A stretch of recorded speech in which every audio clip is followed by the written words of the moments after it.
après Covid-19, quel agenda pour la jeunesse du PPRD? Cet ancien parti présidentiel, il faut qu'on se le dise, est en train d'affûter ses armes pour les prochaines échéances électorales. Vous savez que le rôle d'un parti politique, c'est la conquête du pouvoir. C'est ce que le PPRD est en train de faire. Alors, sa ligue des jeunes aussi est en œuvre. Néhémie Kiams, porte-parole de cette Ligue des jeunes, bienvenue. Merci, M. David. Voilà, le PPRD est en train de peaufiner pour des plus amples enjeux. Oui, comme vous venez de le dire, le parti politique vit en en permanence plutôt de la conquête du pouvoir. Et nous sommes un grand parti politique, le mieux implanté du pays, le plus grand parti politique du pays en termes d'élus, parce qu'on évalue la force d'un parti politique à travers ses élus. On a eu arraché la majorité parlementaire, on a une centaine de députés aujourd'hui. Il était important pour nous de voler avec des prévisions d'avenir. Nous sommes dit qu'on doit mettre en place des méthodes prévisionnelles. On ne doit pas être surpris par les événements. Les élections, ça sera dans 2 ans et demi. Et il était temps pour nous, la Ligue des jeunes du PPRD, une force vive au sein de la nation congolaise, d'entrer en activité.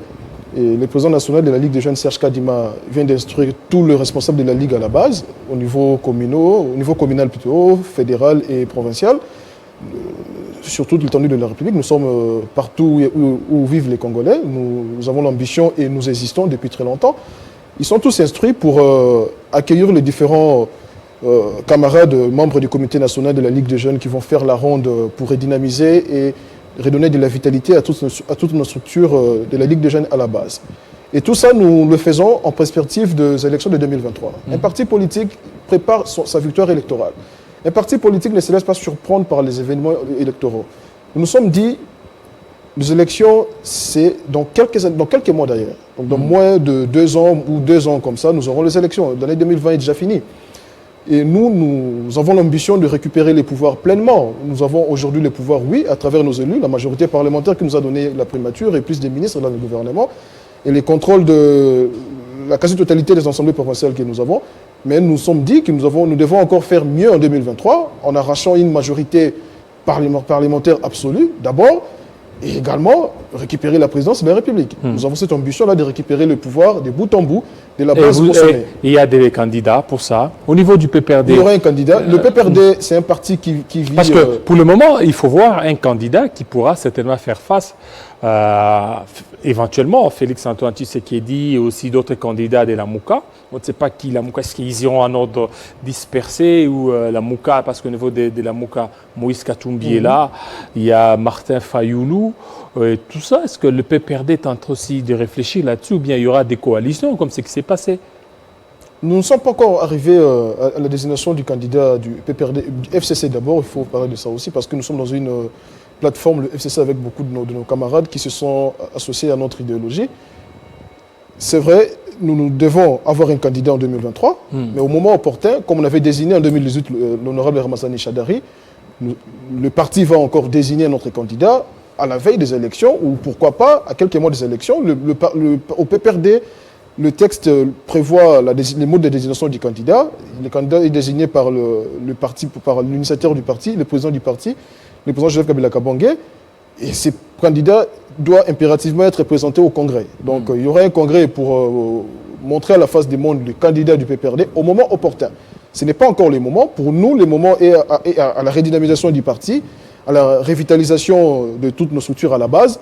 C'est la tournée que nous allons faire avec le président national de la Ligue des jeunes, Serge Kadima. Nous serons dans tout le fin fond de ces pays. Nous irons partout au Congo pour redynamiser la Ligue des jeunes et redonner de la vitalité à toutes nos structures, parce que nous avons des structures à tous les niveaux et partout en RDC.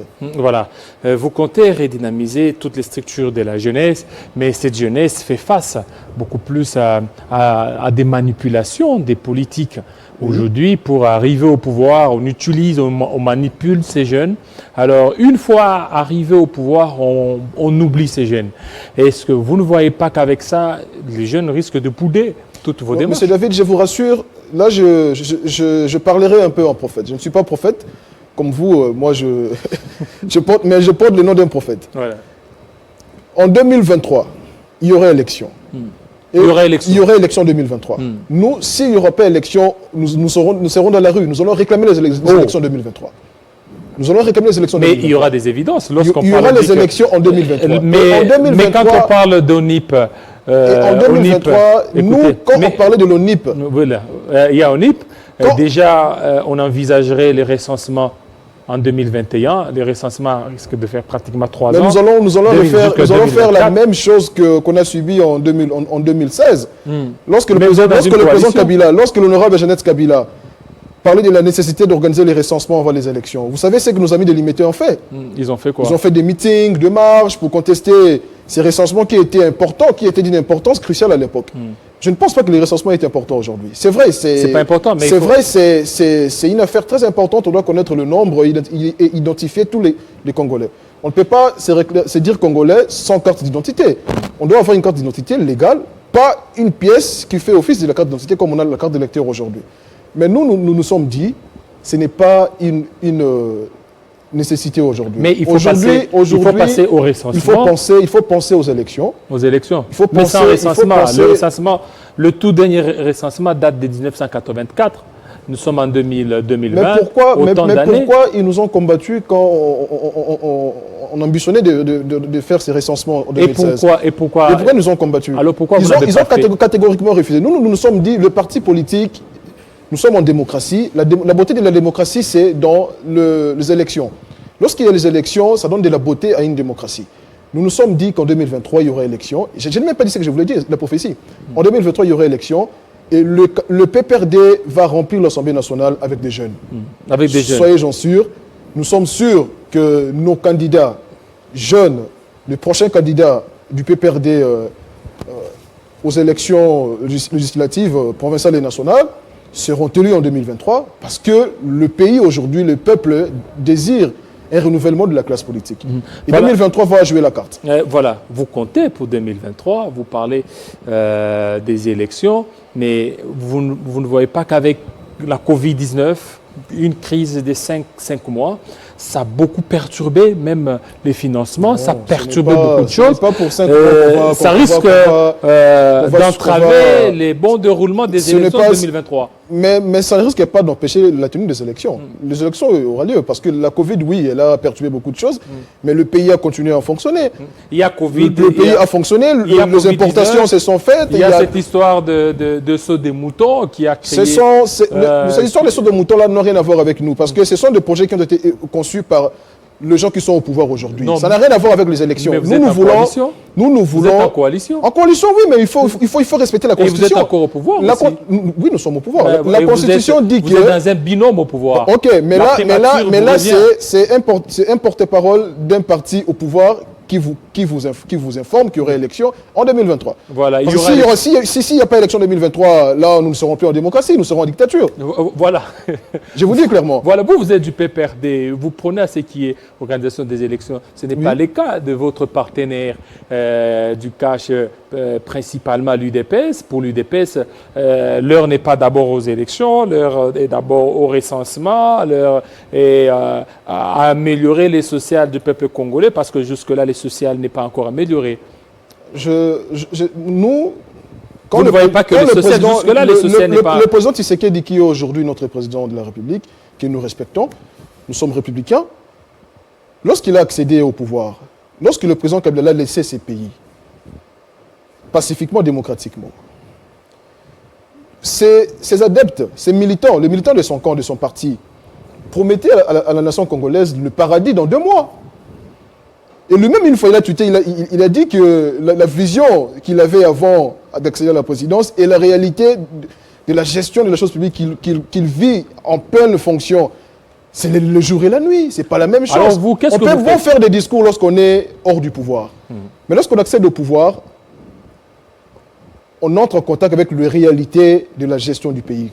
On entre en contact avec le péripétie de la vie politique. Ce n'est pas facile de gérer un pays. Voilà, le discours fallacieux qu'ils ont eu à faire avant d'accéder au pouvoir, aujourd'hui, les rattrape. Nous sommes à presque 3 ans après son accession au pouvoir. Rien ne marche.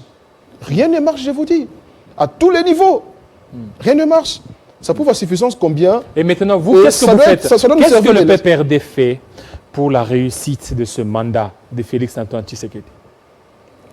Bon, d'abord... Qu'est-ce que le PPRD fait concrètement? Parce que vous êtes dans une coalition qui dit Non, coalition. non, non, la réussite de la coalition, impliquera aussi la réussite de l'autre. coalition ne veut pas dire qu'on doit s'associer en tout et pour tout. On a respecté les textes, c'est ce que dit les textes. Nous avons envoyé nos mandataires dans le gouvernement, ils sont là, ils travaillent comme il faut. Mais c'est le président de la République qui conduit la politique de la nation. Oui, mais non, vous, c'est du lui, PPRD, vous faites quoi pour aider Félix Tshisekedi à réussir son Le président de la mandat? République assume les responsabilités d'État, il porte la destinée de toute une nation. C'est lui qui doit endosser les responsabilités de tout ce qui s'est fait au Congo aujourd'hui. Même si un ministre volait l'argent ou détourné le denier public, c'est le président de la République qui doit endosser la responsabilité parce qu'il a des ambitions sûrement de se représenter aux élections 2023. Il aura un mandat à défendre, il aura un bilan plutôt à défendre en 2023.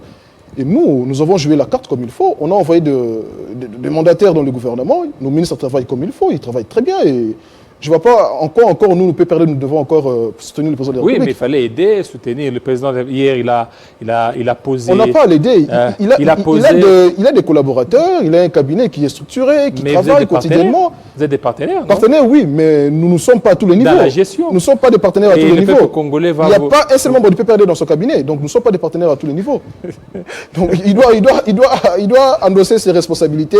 Et je rappelle encore qu'en 2023, il aura un mandat à défendre. Voilà. Néhémie Kiams, pour terminer, les jeunes, comment vous vous organisez pendant ce temps? Bon, l'actualité vraiment de la Ligue des jeunes aujourd'hui, c'est la tournée du président Serge Kadima, qui va naturellement être accompagné, qui sera plutôt naturellement être accompagné de certains camarades membres du comité national. Nous serons à ses côtés pour l'accompagner à revitaliser nos structures à la base et à redynamiser la Ligue des jeunes en perspective des élections de 2023 parce que nous avons l'ambition de remplir l'Assemblée nationale avec des jeunes en 2023. Voilà, merci. Merci. Alors, de nous excuser pour ces petits désagréments. C'est la fin de Kinshasa Direct. Ça n'est fini, fidèles téléspectateurs. Restez branchés tout à l'heure. C'est Arlette Boutella pour la grande édition des 19h qui sera multi-rediffusée jusque demain à 7h du matin. Il sera à 20h dans l'Est de la République démocratique du Congo, 19h ici. Restez branchés sur nos antennes de Télé 50. À très bientôt.